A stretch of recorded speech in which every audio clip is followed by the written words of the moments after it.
నమస్తే, welcome to Suman TV. నేను మీ విష్ణు. ప్రస్తుతంతో పాటు అడ్వైజర్ టు వెల్త్ యల్లా రెడ్డి గారు ఉన్నారు. వారితో మాట్లాడదాం. నమస్తే యల్లా రెడ్డి గారు. నమస్కారం అండి కృష్ణ గారు. యల్లా రెడ్డి గారు, ఎప్పటి నుంచో మీతో ఒక టాపిక్ గురించి డిస్కస్ చేద్దాం అనుకుంటున్నాను. అది ఇవాళ కుదిరింది. సో అందరూ మ్యూచువల్ ఫండ్స్ అనగానే ఈక్విటీ ఈక్విటీ ఈక్విటీ అంటారు.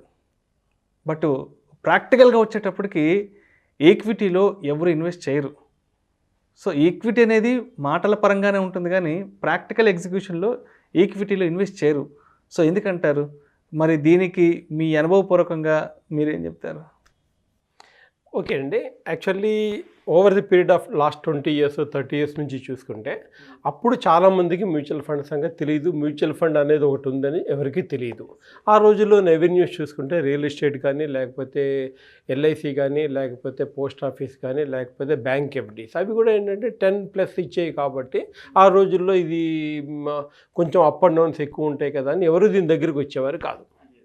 సో ఇప్పుడు ఏంటి అంటే అవన్నీ కూడా రేట్స్ అన్నీ పడిపోతూ వస్తున్నాయి. ఎందుకంటే ఆ డెవలప్డ్ కంట్రీ ఎఫెక్ట్ వల్ల ఏంటంటే ఇంట్రెస్ట్ రేట్స్ అన్నీ పడిపోతూ వస్తున్నాయి. ఇప్పుడు సడన్లీ అప్పటి నుంచి ఇన్వెస్ట్ చేయడం వల్ల ప్రతి ఒక్కరు కూడా ఈరోజు ఈక్విటీ గురించి ఆలోచించాల్సిందే. యాక్చువల్లీ చూసుకుంటే ఆ రోజు నుంచి ఈ రోజు దాకా మిగతా అన్ని ప్రొడక్ట్స్ కన్నా ఈక్విటీలో ఎక్కువ రిటర్న్ ఇచ్చింది. కాకపోతే ఏంటంటే మన దృష్టి అటువైపు అసలు వెళ్ళలేదు. దాని గురించి ఆలోచించాలని కూడా ఎవరు కూడా ఇష్టపడలేదు. కాబట్టి సో దాని గురించి ఇన్నాళ్ళు ఆలోచించలేదు. అంటే ఒక రకంగా చెప్పాలంటే అసలు ఐడియానే లేదు. ఈక్విటీ మ్యూచువల్ ఫండ్ కానీ అసలు ఈక్విటీలో పెడితే లాంగ్ టర్మ్లో ఇంత మంచి రిటర్న్ వస్తుంది అని ఒక ఐడియానే చాలామందిలో లేదు. 99% వాళ్ళకి లేదు. ఓకే, ఆ 1-2% మేబీ 5% మ్యాక్సిమం పీపుల్ అప్పుడప్పుడు ఇన్వెస్ట్ చేసుకున్నా దానిలో ఏంటంటే up and down volatility, risk, wrong guidance కానీ, లేకపోతే ఎక్స్పీరియన్స్ లేకపోవడం ద్వారా కానీ, ఈ అన్ని రీజన్స్ తోటి చాలామందికి డబ్బులు రాకపోవడము అనేది చూసిన తర్వాత జనరల్లీ వాళ్ళు దీనిలోకి వచ్చేవారు కాదు. ప్లస్ ఇంకొకటి ఏంటి అంటే ఓవర్ ది పీరియడ్ ఆఫ్ టైంలో బాగా పెరుగుతుంది, బాగానే ఉంది. బట్ ఈ రోజున డబ్బులు తీసి పక్కన పెట్టాలంటే ఎవరికైనా కొంచెం ఇబ్బంది. ఎప్పుడో వస్తుంది చూద్దాము, ఇమ్మీడియట్ వచ్చే వాటిని కొంచెము మనము పోస్ట్పోన్ చేసుకోవడం అనేది human psychology, human mind accept చేయదు. సో ఈ 2 రీజన్స్ తోటి ఇంతవరకు మనకి చాలామంది ఇన్వెస్ట్ చేయలేదు. కానీ యాక్చువల్లీ చూసుకుంటే అసలు దేర్ ఆర్ సమ్ రీజన్స్. ఇప్పుడు ఈక్విటీ మ్యూచువల్ ఫండ్ ఇన్ని సంవత్సరాల నుంచి మంచి రిటర్న్ ఇచ్చింది, నో డౌట్ అబౌట్ ఇట్. కానీ పీపుల్ దాన్ని తీసుకోవట్లేదు. అంటే జనరల్లీ ఎందుకు తీసుకోరు, what are the mistake they make అనేది మనం ఒక 5-6 పాయింట్ ఇప్పుడు డిస్కస్ చేద్దామంటే. ఫస్ట్ ఆఫ్ ఆల్ చాలామందికి అసలు మ్యూచువల్ ఫండ్ అంటే అండర్స్టాండ్ కాదు, ఈక్విటీ అనేది అసలు అండర్స్టాండ్ కాదు. ఫస్ట్ పాయింట్ ఏంటంటే అసలు ఈక్విటీ ఏంటి అనే దగ్గరికి వద్దామండి. ఈక్విటీ అంటే nothing but you are the partner in some companies. మీరు ఓన్గా రిఫైనరీ మీరు పెట్టలేరు, చాలా ఇంపాసిబుల్. కానీ అదే బిజినెస్ చేస్తున్న రిలయన్స్లో మీరు కొంచెం కనుక ఇన్వెస్ట్ చేశారనుకోండి, you are the partner with Reliance. అంటే ఒక స్లీపింగ్ పార్ట్నర్ లాగా చెప్పాలంటే. అక్కడ ఇన్వెస్ట్మెంట్ పెట్టేసి మన పని మనం చేసుకుంటూ ఉండొచ్చు. స్లీపింగ్ పార్ట్నర్ అంతే, ఆబ్వియస్గా. సో మీరు పార్ట్నర్ విత్ అంటే దానిలో వచ్చిన ప్రాఫిట్స్ మీ ఇన్వెస్ట్మెంట్ ఎంత ఉంది అనే దాన్ని బట్టి మీకు ఆ ప్రాఫిట్స్ వస్తున్నాయి. అట్లాగే వేరే హెచ్డిఎఫ్సి చాలా మంచి ప్రాఫిట్స్ ఎర్న్ చేసింది. మీరు ఓన్లీ ఒక బ్యాంకు పెట్టేసి రన్ చేసి ఎఫెక్టివ్గా వర్క్ చేయగలరా? You can take the share of HDFC. Share అన్న ఒక పదాన్ని మనం అనుకోకుండా ఒక భూత పదం అయింది. కానీ షేర్ అంటే యాక్చువల్ మీనింగ్ ఏంటి అంటే Isa, part of your investment in the particular company అనే ఒక చిన్న ఇష్యూనే మర్చిపోతున్నారండి. భాగస్వామ్యం కావడం అంతే. ఇది భాగస్వామ్యం. ఎంత భాగస్వామ్యం? మీ షేర్ ఎంత? మామూలుగా అడుగుతారు కానీ భాగస్వామ్యంలో షేర్ అడుగుతారు. మామూలు షేర్ అనేపాటికి అమ్మో షేరా అంటారు. దాన్ని మనం చూసే దృష్టి మారాలి. ఈ రోజు నుంచన్నా మార్చండి. ఇది లేకుండా ఫ్యూచర్లో మీరు వెల్త్ క్రియేషన్ అనేది చాలా కష్టము. మీ ఎంత పార్ట్ అనేది పర్సన్ టు పర్సన్ అది డిపెండ్ అయ్యిద్ది. కానీ without your involvement and investment in the mutual funds you cannot make a very big money in the future. ఎందుకంటే ఆల్రెడీ ఇన్ని కంపెనీస్ ఇంత మంచి రిటర్న్స్ ఇస్తూ ఉన్నాయి. సో సో దాన్ని మీరు పార్టిసిపేట్ చేస్తేనే మీకు అది వస్తుంది, లేకపోతే రాదు. ఓకే అండి. ఇంకా ఒక పాయింట్ చూసుకుంటే లాంగ్ టర్మ్లోనే మ్యూచువల్ ఫండ్ బాగుంటుంది అంటారు. సరే, ఒక కంపెనీ పెట్టంగానే తెల్లరబడి ప్రాఫిట్లు వచ్చేస్తాయంటారా? కుదిరే పని కాదు, ఎవరికి సాధ్యం కాదు అది. అంటే ప్రాక్టికల్లీ బిజినెస్లోనేమో బిజినెస్ స్టార్ట్ చేసామండి, 5 ఏళ్ళు 10 ఏళ్ళు 20 ఏళ్ళు అనుకుంటారు. ఇక్కడికి వచ్చేప్పటికి నాకు ఇమ్మీడియట్గా I have to make the profits అనుకుంటారు. ప్రాఫిట్స్ అప్పుడే ఎక్స్పెక్ట్ చేయకూడదండి బిజినెస్లో, it will take some time అనేస్తారు. అంటే ఇక్కడ రాగానే ఏంటంటే షేర్ మైండ్లోకి వెళ్ళిపోయిద్ది. బిజినెస్ అనగానేమో లాంగ్ టర్మ్లో వస్తుంది అని ఒక ఐడియా ఉంది ఆల్రెడీ మనకి.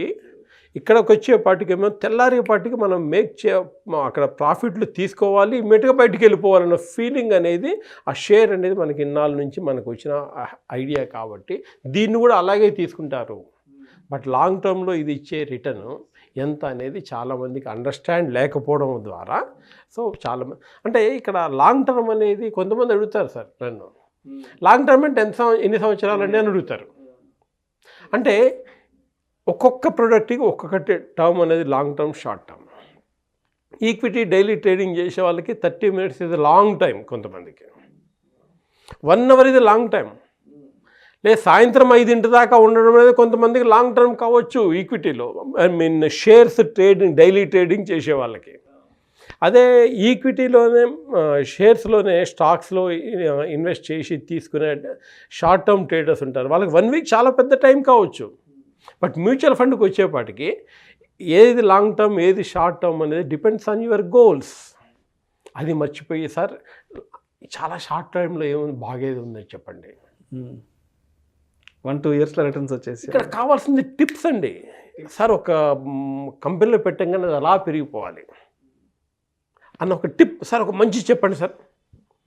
అంటే మా ప్రాసెస్లో 1 to 100లో ఉన్న ప్రాసెస్ మేము జనరల్లీ ఏదైతే చేస్తామో 99th క్వశ్చన్ మాకు ఫస్ట్ క్వశ్చన్ అయిపోయిందండి. అక్కడ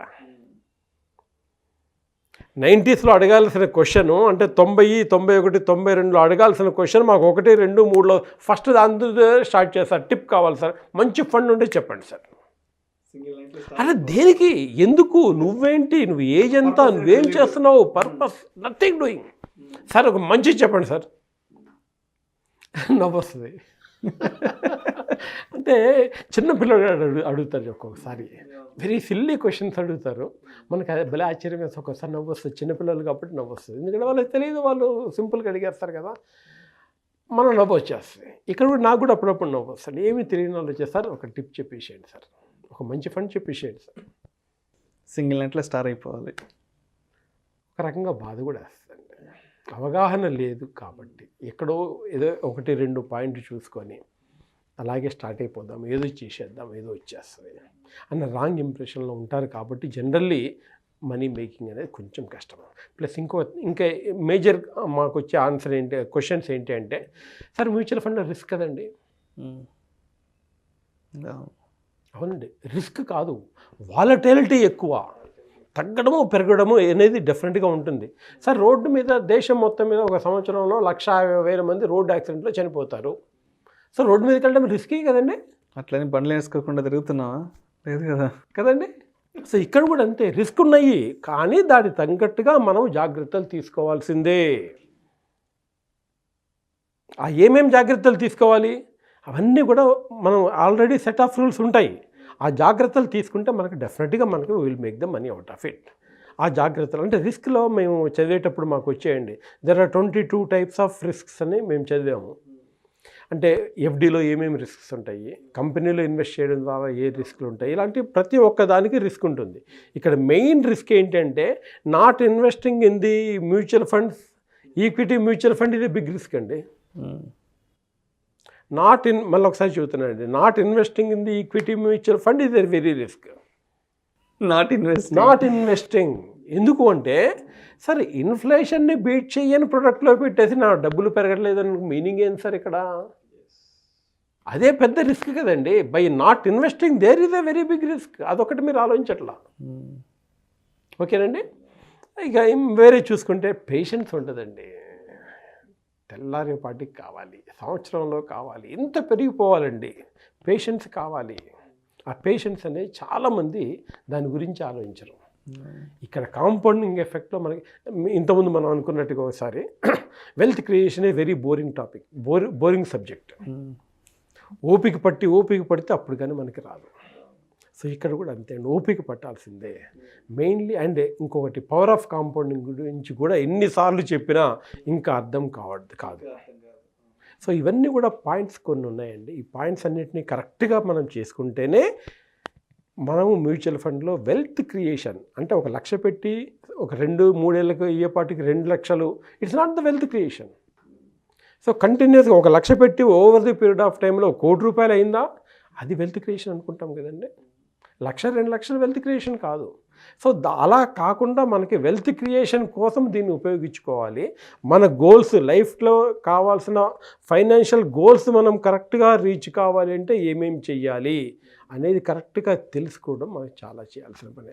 అదర్వైజ్ మనం అనుకున్నట్టుగానే people won't make money in the equity mutual fund if you don't follow the some of particular qualities. Okay sir, hope I have made it. Okay sir, thank you very much sir. Thank you sir. Thank you Yellareddy గారు.